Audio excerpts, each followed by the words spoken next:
नए वीडियो में आप सभी लोगों का स्वागत है। उम्मीद करते हैं कि प्रीवियस सारी वीडियोस आप लोगों ने अच्छे से देख ली होंगी, समझ ली होंगी। अब हमारे इस नए वीडियो का हो सकता है आप लोगों ने टाइटल पढ़ के थोड़ा सा अजीब लगा हो आपको, तो उसको मैं पूरा कर देता हूँ आप लोगों के लिए। Because of corona the videos I started making of which this is my last video about the topic issue of share. Not it doesn't mean कि मुझे कोरोना हो गया है इसलिए मेरी ये लास्ट वीडियो है। बहुत से लोगों को टाइटल पढ़ के अजीब लगा होगा, बहुत से लोग खुश भी हो गए होंगे। चलिए खैर, तो this is the correct topic and चिंता नहीं करिए, खांसी आ रही है इसका मतलब ये नहीं कि कोरोना हो गया। जैसे हर चमकती हुई चीज सोना नहीं होती, वैसे ही हर खांसी और छींक कोरोना नहीं होती।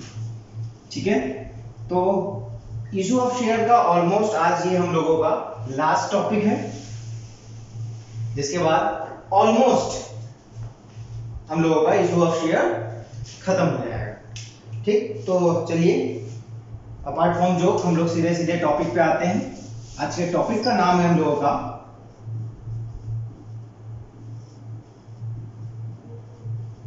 Forfeiture of shares.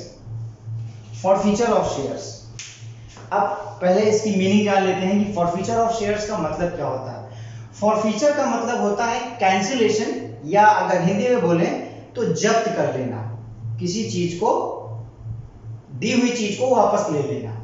ठीक, अब फॉरफीचर ऑफ शेयर का क्या मतलब हुआ, आप लोगों को हम लोगों ने पिछली बार डिस्कस किया था कि जो शेयर होल्डर्स होते हैं वो अपनी शेयर का अमाउंट जो है इंस्टॉलमेंट में देते हैं। तो अगर कोई शेयर होल्डर अपनी किसी इंस्टॉलमेंट में डिफॉल्ट करता है, कोई इंस्टॉलमेंट का नहीं पेमेंट कर पाता है, तो कंपनी को ये राइट होता है कि कंपनी उसके शेयर्स को फॉरफीच कर दे, मतलब उसके शेयर्स को उससे वापस ले ले और उसका नाम मेंबर्स रजिस्टर ऑफ मेंबर्स से रिमूव कर दे, हटा दे। ठीक है, तो दैट मींस सिंपल सा मीनिंग है फॉरफीचर का कि अगर कोई शेयर होल्डर किसी कॉल का या किसी इंस्टॉलमेंट का पैसा कंपनी को नहीं दे पाता है, तो कंपनी को ये राइट होता है कि वो शेयर उससे वो वापस ले ले। और एक चीज और ध्यान रखिएगा कि ऐसी कंडीशन में जितना अमाउंट शेयर होल्डर पेमेंट कर चुका है वो कंपनी उसको वापस नहीं करेगी, वो उसका पैसा फॉरफीच हो जाएगा। दैट इज कॉल्ड फॉरफीच हो जाना, अमाउंट को जब्त हो जाना, वो अमाउंट कंपनी रख लेती है। ठीक, उसका क्या काम होता है वो भी हम लोग आगे डिस्कस करेंगे। एक चीज यहाँ पर मैं और बताना चाहूंगा कि कंपनी अपने शेयर्स का फॉरफीचर तभी कर सकती है जब कंपनी के आर्टिकल्स, जो कंपनी के डॉक्यूमेंट्स होते हैं रूल्स एंड रेगुलेशन से रिलेटेड, उसमें जब कंपनी इस चीज के लिए प्रोविजन करती है कि कंपनी के शेयर्स को फॉरफीचर करना है। तो अगर कंपनी के डॉक्यूमेंट्स में शेयर फॉरफीचर के लिए लिखा गया है, तभी केवल कंपनी अपने शेयर्स को फॉरफीच कर सकती है। अगर कंपनी ने अपने आर्टिकल्स में फॉरफीचर से रिलेटेड कोई स्टेटमेंट नहीं दिया है, तो मैं पहले ही बता चुका हूं कि जिन चीजों के विषय में, जिन चीजों के बारे में कंपनी के आर्टिकल्स में नहीं लिखा होता है, वहां अपने आप ही कंपनीज एक्ट 2013 के शेड्यूल 1 के अकॉर्डिंग टेबल एफ एप्लीकेबल होने लगती है। तो अगर कंपनी ने अपने डॉक्यूमेंट्स में, अपने आर्टिकल में फॉरफीचर के बारे में कुछ नहीं लिखा है और कंपनी का कोई शेयर होल्डर डिफॉल्ट करता है, अपने अमाउंट का पेमेंट नहीं कर पाता और कंपनी उसके शेयर्स को फॉरफीच करना चाहती है, तो कंपनी को उस टेबल एफ के रूल्स एंड रेगुलेशन को फॉलो करते हुए शेयर फॉरफीच करने पड़ेंगे। ठीक, तो जनरल प्रोसीजर फॉरफीचर का क्या है कि जब कोई शेयर होल्डर किसी कॉल का या किसी इंस्टॉलमेंट का पैसा नहीं दे पाता है, तो कंपनी उसको एक 14 डेज का, 14 दिन का एक नोटिस भेजती है कि आप इस डेट तक जो आपका एरियर अमाउंट है, जो आपका बाकी अमाउंट है, और उसके साथ उसके ऊपर जो इंटरेस्ट है वो आप भेज दीजिए, अदरवाइज आपके शेयर फॉरफीच कर लिए जाएंगे और आप जितना पैसा उसके ऊपर पेमेंट कर चुके हैं वो पैसा अमाउंट आपको वापस नहीं किया जाएगा। ठीक, इसके बाद भी, उस नोटिस के बाद भी अगर वो शेयर होल्डर डिसाइडेड डेट तक पेमेंट नहीं करता है 14 डेज तक, तो कंपनी के डायरेक्टर्स को ये राइट होता है कि वो एक रेजोल्यूशन पास करके उसके शेयर को फॉरफीच कर ले। Okay, is that clear? I think ये हम लोगों को क्लियर हो गया कि what is forfeiture of shares. ठीक है, अब इसको हम लोग दो पार्ट में पढ़ेंगे। पहला पार्ट है फॉरफीचर, मतलब कंपनी के शेयर्स को फॉरफीच करना, एंड सेकेंड पार्ट है री इशू। री इशू करने का मतलब है कि जिन शेयर्स को कंपनी ने कैंसिल कर दिया है एक शेयर होल्डर के लिए, उससे वापस ले लिया है, उन शेयर्स को किसी दूसरे पर्सन को, किसी नेक्स्ट पर्सन को, किसी थर्ड पार्टी को दोबारा से इशू कर देना, री इशू कर देना। ठीक है, चलिए अभी इसके बारे में बात करते हैं। पहले हम लोग फॉरफीचर की जनरल एंट्री, अकाउंटिंग ट्रीटमेंट्स देख लेते हैं कि क्या होता है। देखिए, आप लोगों ने जो प्रीवियस एंट्रीज की है, जनरल एंट्री की है, उसमें एक बात नोटिस की होगी कि हर एंट्री में शेयर कैपिटल क्रेडिट हो रहा होता है। शेयर कैपिटल क्रेडिट होने के पीछे लॉजिक भी मैं बता चुका हूं कि शेयर कैपिटल क्रेडिट होने का मतलब कैपिटल इज अ लायबिलिटी, और जब लायबिलिटी इंक्रीज करती है तो हमेशा क्रेडिट होती है। ठीक है, तो हर में हमारे पास पैसा आ रहा होता है, हर अलॉटमेंट में, फर्स्ट कॉल में, सेकंड कॉल में, जिसमें भी पैसा आ रहा होता है, सब में शेयर कैपिटल क्रेडिट होती जाती है, क्योंकि हमारी कैपिटल मार्केट में इंक्रीज होती चली जा रही है, हमारी लायबिलिटी बढ़ती चली जा रही है, तो सब में शेयर कैपिटल क्रेडिट होती है। अब चूंकि हमने वो शेयर मार्केट से उठा लिए, फॉरफीच कर लिए, उसके शेयर कैंसिल कर दिए, तो वापस से हमारी शेयर कैपिटल उतने शेयर के लिए रिड्यूस हो गई। ठीक है, तो फॉरफीचर के समय शेयर कैपिटल डेबिट हो जाएगी। तो जनरल एंट्री पहली बनी, शेयर कैपिटल अकाउंट डेबिट। ठीक है, then to share forfeiture account to calls in arrear account. ठीक, इसके क्रेडिट होने के पीछे लॉजिक क्या है और इसके क्रेडिट होने के पीछे लॉजिक क्या है?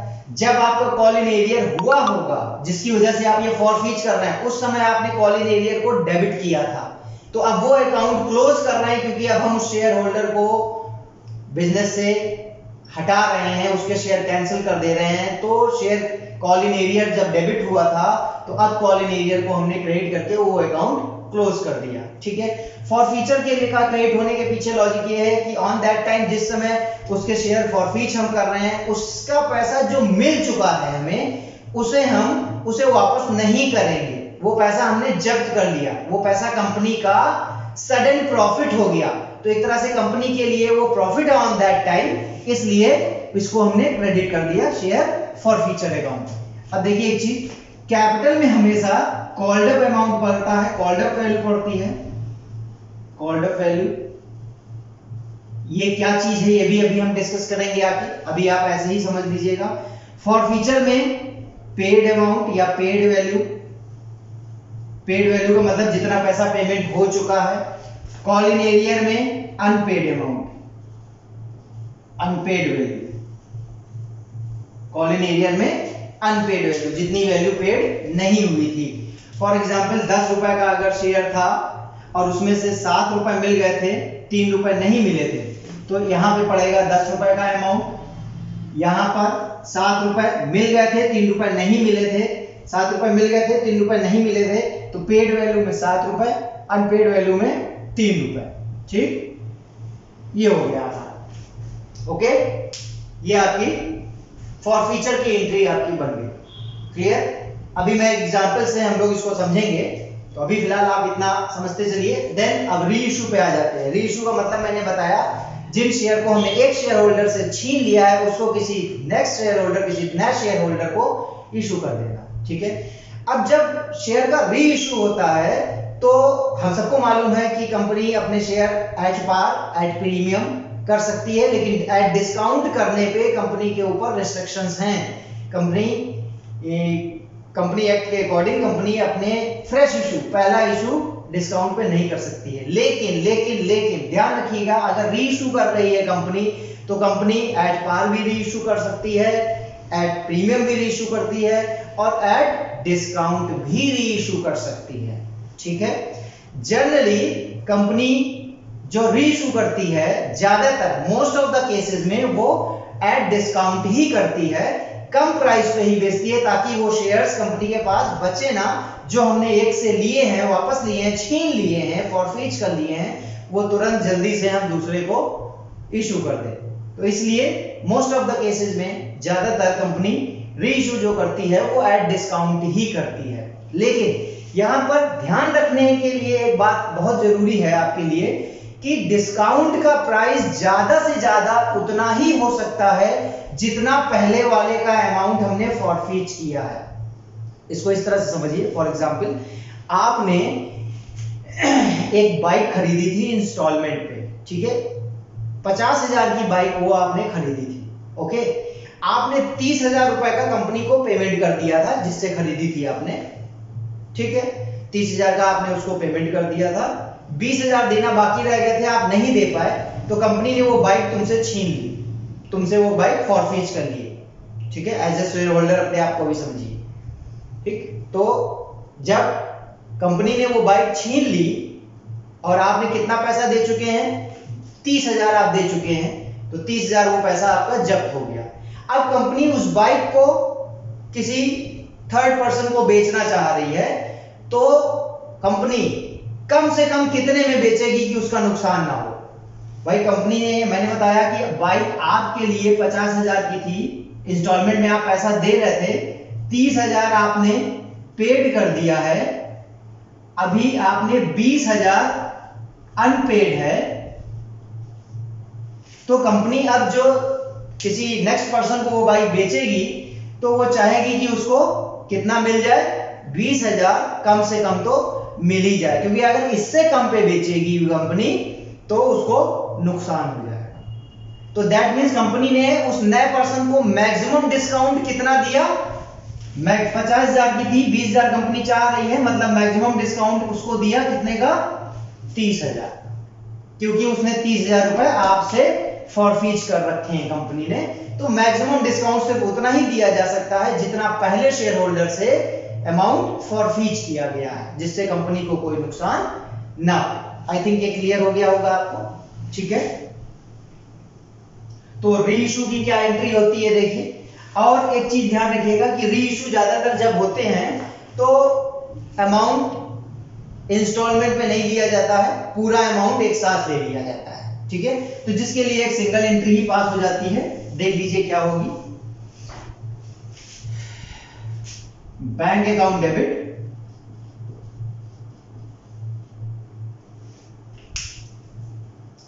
टू शेयर कैपिटल अकाउंट, और यहां पर डेबिट। जो डिस्काउंट हम दे रहे हैं रीइश्यू के समय वो नुकसान है हमारा, लेकिन वो नुकसान पूरा हो जा रहा है कहां से, फॉरफीचर से पूरा हो जा रहा है। तो फॉरफीचर यहां पे क्रेडिट हुआ था तो यहां पे उतना ही फॉरफीचर डेबिट हो जाएगा।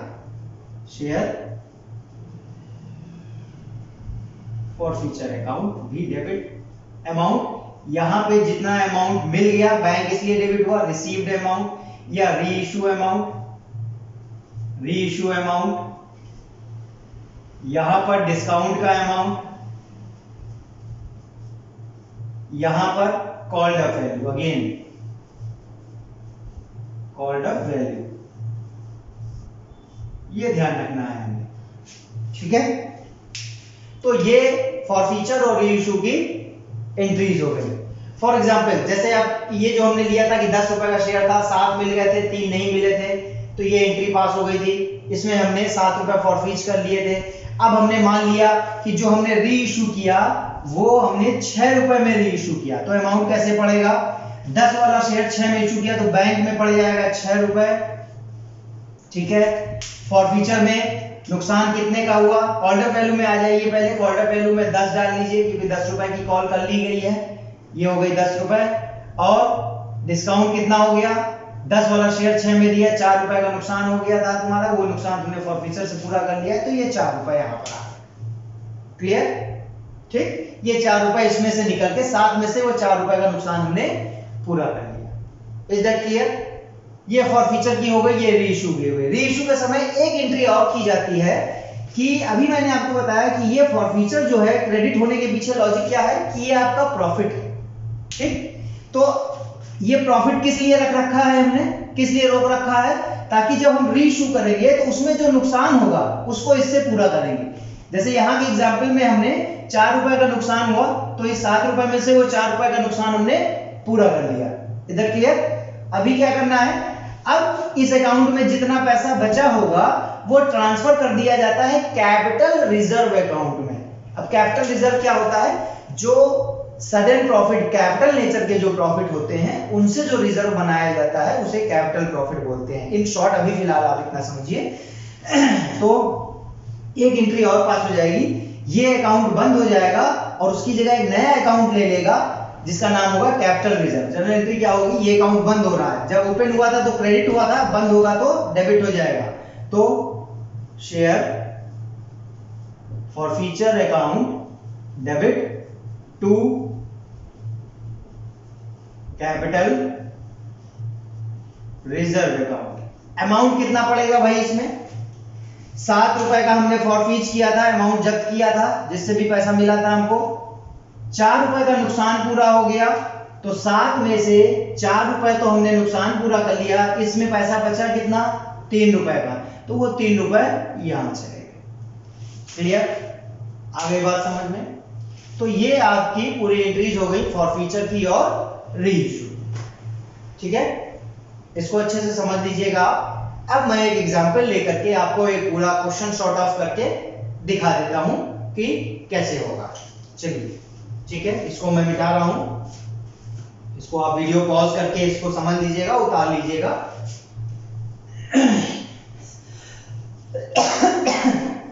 डरिए नहीं, डरिए नहीं। अभी मैंने बताया आपको हर खांसी हर छींक कोरोना नहीं होती, जैसे कि हर चमकने वाली चीज सोना नहीं होती, ठीक है। चलिए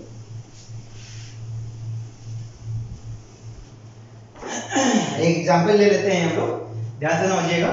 मैंने मान लिया 1000 शेयर्स इशू हो रहे हैं at the rate of 10 rupees each, ठीक। 10 रुपए का शेयर है, जिसमें मान लिया मैंने 3 रुपए एप्लीकेशन है, 2 रुपए अलॉटमेंट है और 5 रुपए की फर्स्ट कॉल मान ली, फर्स्ट एंड फाइनली, ठीक। आगे एक शेयर होल्डर जिसके पास 50 शेयर थे उसने एरियर कर दिया, यहां पे भी और यहां पे भी, दोनों जगह एरियर कर दिया उसने। एरियर हो गया, यहां पे भी हो गया, यहां पे भी हो गया। अभी कंपनी ने, अब इसको जरा ध्यान से समझिएगा चीजों को, ठीक। अब अभी कंपनी ने क्या किया कि उसके शेयर्स को फर्स्ट कॉल होने के बाद फॉरफीच कर लिया, फॉरफीच कर लिया और फिर उसको बाद में रीइश्यू कर दिया, रीइश्यू कर दिया उसको 7 रुपए पर, 7 रुपीज ईच, 7 रुपए पर रीइश्यू कर दिया। ये मैंने एक क्वेश्चन की समरी ले ली। अब देखिए एंट्रीज करना शुरू करते हैं। एप्लीकेशन पहले बाकी नॉर्मल जैसे करते थे वैसे ही होगी। बैंक अकाउंट कोड आप यूज करिएगा, bank debit to share application. 1000 share है, 3 रुपए की है, 3000 पहले एप्लीकेशन रिसीव हो गई, कैपिटल में ट्रांसफर कर दिया, share application debit to share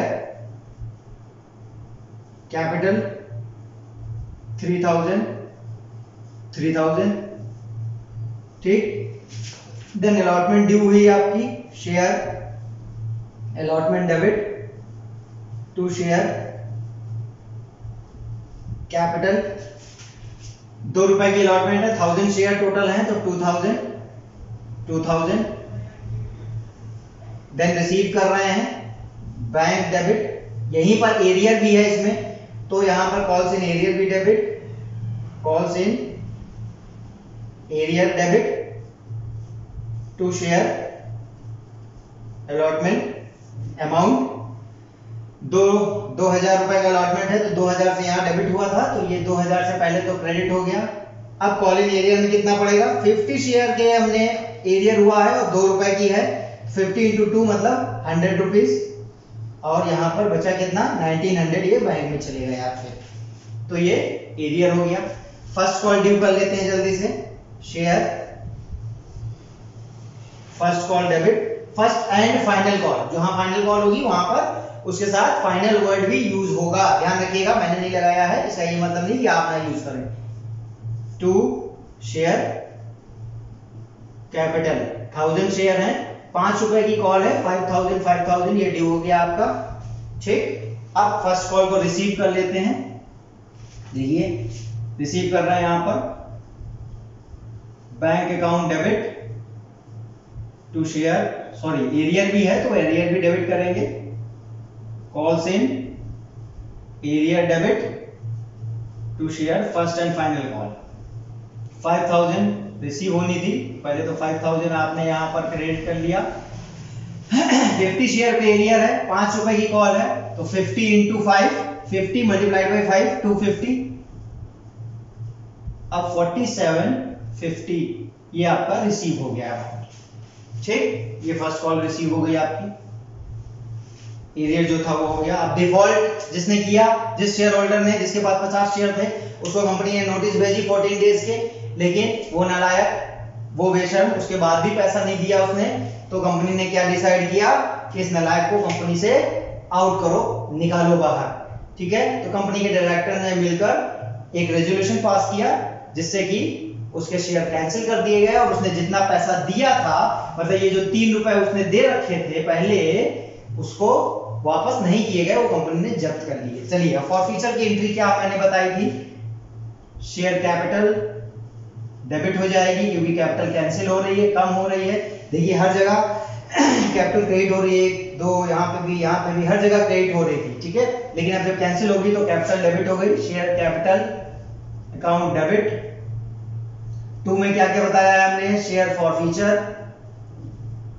और 2 calls in arrear, calls in arrear, ये हो गया, ठीक। अमाउंट देखिए, शेयर कैपिटल में मैंने बोला था कॉल्ड अप वैल्यू पड़ेगी, कॉल्ड अप वैल्यू कंपनी अभी तक जितना पैसा मांग चुकी है तो पूरा मांग चुकी है, उसके बाद फॉरफीच कर रही है, मतलब 10 के 10 मांग चुकी है, उसके बाद फॉरफीच कर रही है, तो 50 शेयर हैं और 10 रुपए कंपनी मांग चुकी है, तो 50 इंटू 10 मतलब 500, ये आ गया यहाँ पर अमाउंट, ठीक।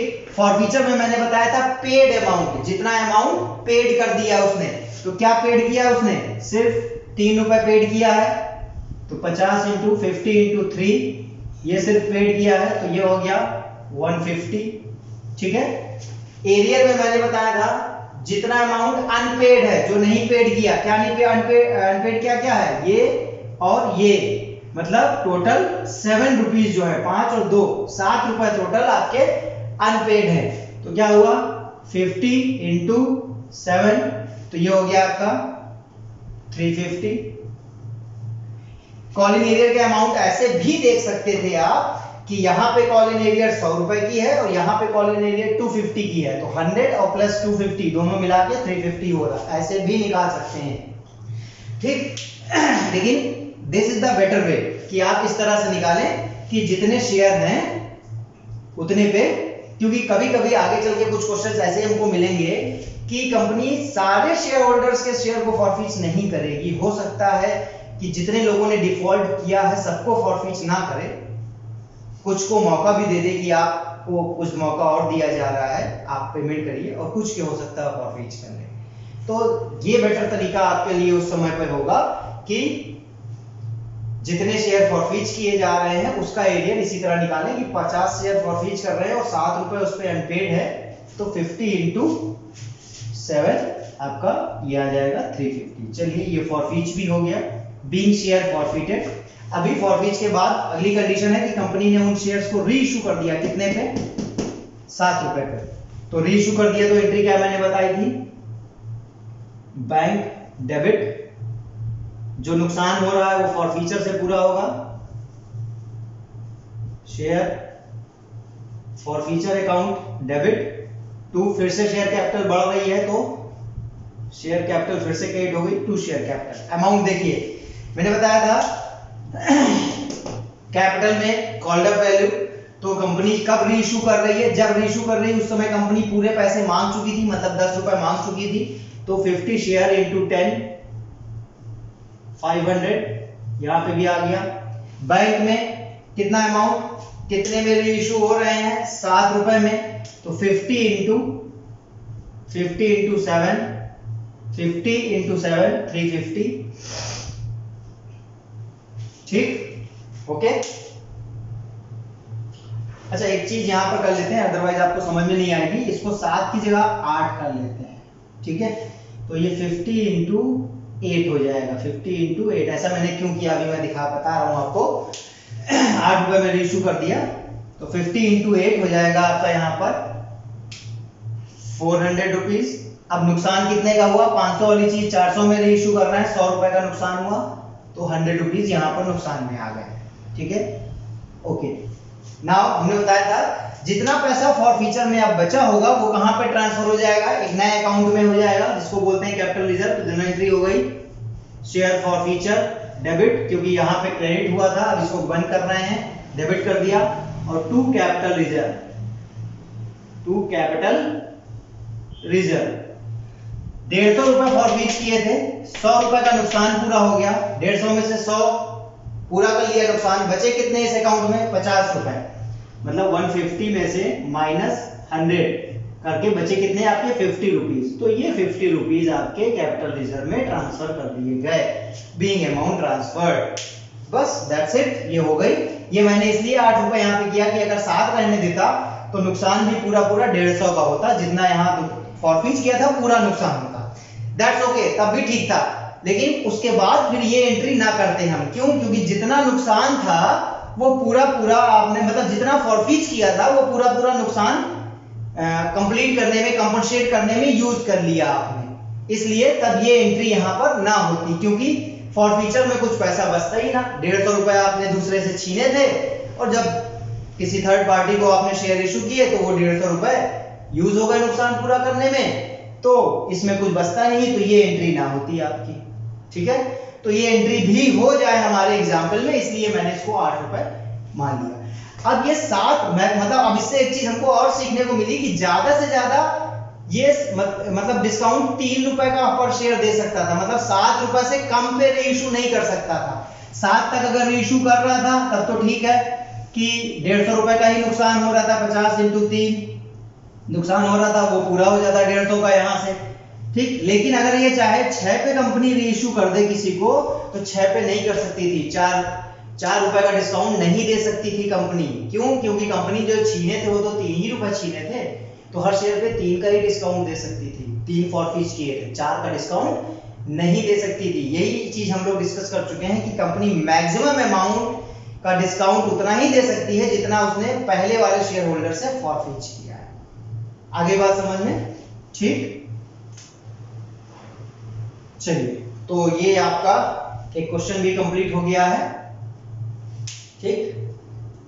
फॉरफीचर से रिलेटेड हम लोगों को मेरे ख्याल में क्लियर हो गई ये चीजें, और नेक्स्ट वीडियो में फॉरफीचर के बारे में थोड़ी सी बात हम लोग और करेंगे, और इशू ऑफ शेयर्स का ऑलमोस्ट ये लास्ट टॉपिक ही है हमारा, लास्ट वीडियो ही है, लेकिन एक video for the practice purpose हम लोग बनाएंगे, और उसमें फॉरफीचर से रिलेटेड ही प्रैक्टिस करेंगे, जिसमें कुछ चीजें आपको थोड़ी सी मुझे और क्लियर करनी है, तो वो क्लियर हो जाए। तब तक आप लोग इस वीडियो को अच्छी तरह से देख लीजिए, अच्छे से इसका कॉन्सेप्ट समझ लीजिए, इसके लॉजिक समझ लीजिए, और कोई प्रॉब्लम हो तो हमसे डिस्कस कर लीजिए। थैंक यू, और तब तक के लिए अपना ध्यान रखिए और परिवार का ध्यान रखिए, and bye bye, all the best.